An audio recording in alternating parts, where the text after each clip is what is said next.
most important thing is to be able to define which ones you can come to an intelligent decision on and which ones are beyond your capacity to evaluate. You don't have to be right about thousands and thousands and thousands of companies. You only have to be right about a couple. I met Bill Gates on July 5th, 1991. We were out in Seattle, and Bill said, "You've got to have a computer." And I said, "Why?" And he said, "You can do your income tax on it." I said, "I don't have any income. Berkshire doesn't pay a dividend." He said, "Well, you can keep track of your portfolio." And I said, "I only have one stock." I said, and he says, "It's going to change everything." And I said, "Well, will it change whether people chew gum?" And he said, "Well, probably not." And I said, "Well, will it change what kind of gum they chew?" And not. And I said, "Well, then I'll stick to chewing gum and you stick to computers." I don't have to understand all kinds of business. There's all kinds of business I don't understand. But there's thousands of opportunities there. I did understand the Bank of America, and I'll be able. I'm able to do that. I'm able to understand some given percentage. But Ted Williams wrote a book called The Science of Hitting, and in The Science of Hitting, he's got a diagram, shows him at the plate, and he's got the strike zone divided into 77 squares, each the size of a baseball. And he says, if I only swing at pitches in my sweet zone, which he shows there, and he has what his batting average would be, which is 400.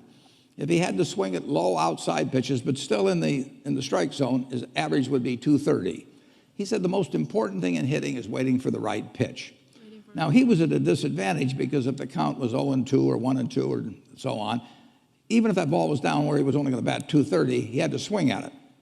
In investing, there's no called strikes. People can throw Microsoft at me and you name it, any stock, General Motors, and I don't have to swing. And nobody's going to call me out on called strikes. I only get a strike called if I swing at a pitch and miss. So I can wait there and look at thousands of companies day after day, and only when I see something I understand and when I like the price at which it's selling, then if I swing, if I hit it, fine. If I miss it, it's a strike. But it's an enormously advantageous game. And it's a terrible mistake to think you have to have an opinion on everything. You only have to have an opinion on a few things. In fact, I've told students, if when they got out of school, they got a punch card with 20 punches on it, and that's all the investment decisions they got to make in their entire life, they would get very rich because they would think very hard about each one.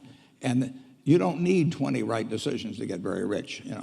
4 or 5 will probably do it over time. So I don't worry too much about the things I don't understand. If you understand some of these businesses that are coming along and can spot things on, if you can spot on Amazon, for example, it's a tremendous accomplishment what Jeff Bezos has done. And I tip my hat to him. He's a wonderful businessman. He's a good guy too. But could I have anticipated that he would be the success and 10 others wouldn't be? I'm not good enough to do that. But fortunately, I don't have to. I don't have to form an opinion on Amazon. And I did form an opinion on the Bank of America, and I formed an opinion on Coca-Cola. Coca-Cola's been around since 1886. There's 1.8 billion 8-ounce servings of Coca-Cola products sold every day. Now, if you take 1 penny and get 1 penny extra, that's $18 million a day. And 18 million times 365 is 7 billion, 3 less 730 billion, or $6,570,000,000. So annually, $6,570,000,000 from 1 penny. Do you think Coca-Cola is worth a penny more than Joe's Cola? I think so. So, and I've got about 127 years of history that would indicate it. So those are the kind of decisions I like to make. And you may have an entirely different field of expertise than I would have, and probably much more up to date in terms of the kind of businesses that we're seeing evolve. And you can get very rich if you just understand a few of them and understand their future. Kami mohon bantuan teman-teman untuk subscribe dan like video ini agar bisa menjangkau lebih banyak orang lagi. Setiap dukungan dari teman-teman sekalian akan sangat berarti buat kami. Selamat menikmati konten dari kami. Semoga bermanfaat.